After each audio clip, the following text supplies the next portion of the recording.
Bronchopneumopathie chronique obstructive et alcool. Y a-t-il un lien? La bronchopneumopathie chronique obstructive est courante, traitable et évitable. La consommation d'alcool n'est pas la cause, mais elle peut aggraver les symptômes. Dans la bronchopneumopathie chronique obstructive, BPCO, il existe une obstruction du flux d'air mal réversible dans les voies respiratoires, ce qui entrave le flux d'air des poumons.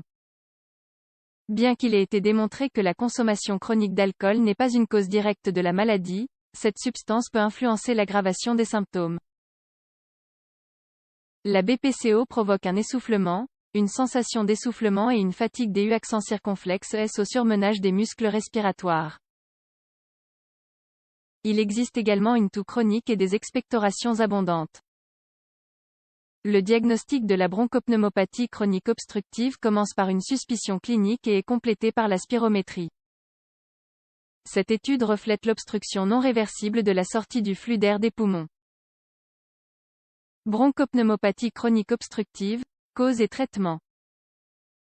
La BPCO est classée en deux variantes principales, la bronchite chronique et l'emphysème pulmonaire.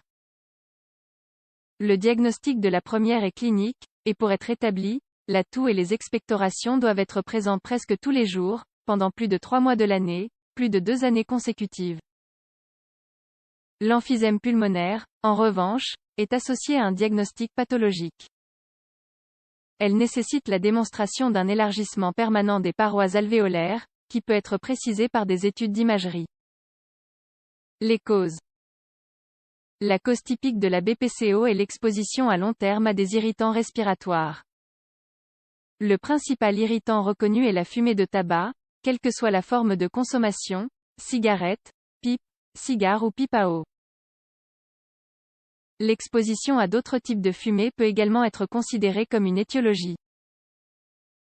Pollution de l'environnement par les biocombustibles, exposition professionnelle aux particules de poussière, aux produits chimiques, au bois et à l'essence. Certaines affections sont des facteurs de risque de bronchite chronique ou d'emphysème pulmonaire.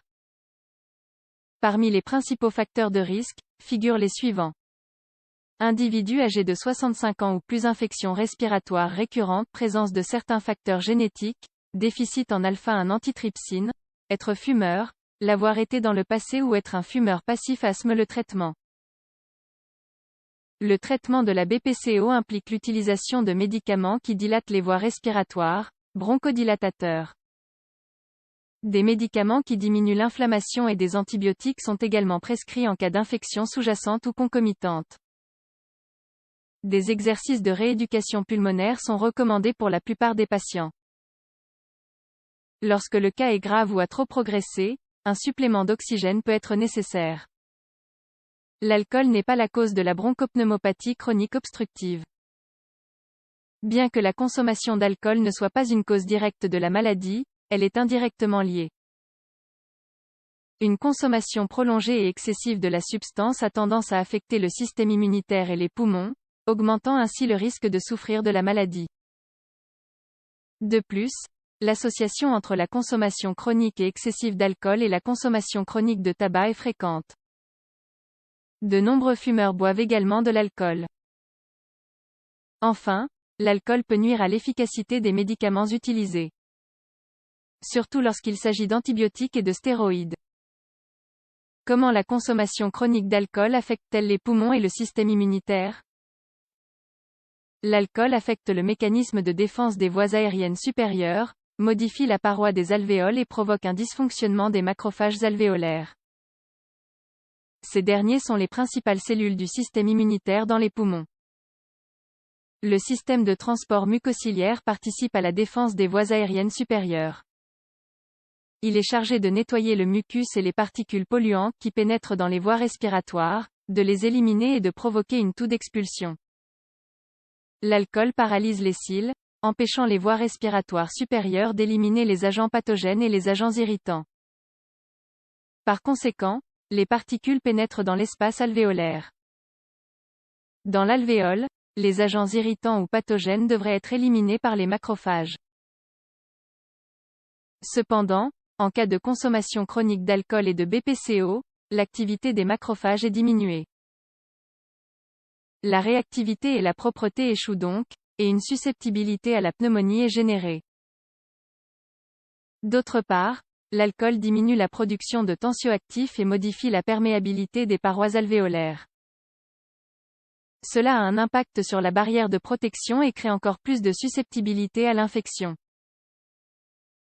Macrophages et système immunitaire. La présence d'agents pathogènes dans l'espace alvéolaire active les voies d'oxydation que les macrophages utilisent pour éliminer les agents pathogènes. Cela génère la libération de facteurs inflammatoires systémiques qui augmentent le stress oxydatif et la libération de radicaux libres. De plus, l'état pro-inflammatoire affecte les barrières cellulaires et abaisse les niveaux du glutathion antioxydant. Les symptômes de la BPCO chez les patients qui consomment de l'alcool augmentent, et les lésions pulmonaires sont favorisées. Bronchopneumopathie chronique obstructive, l'alcool aggrave les symptômes.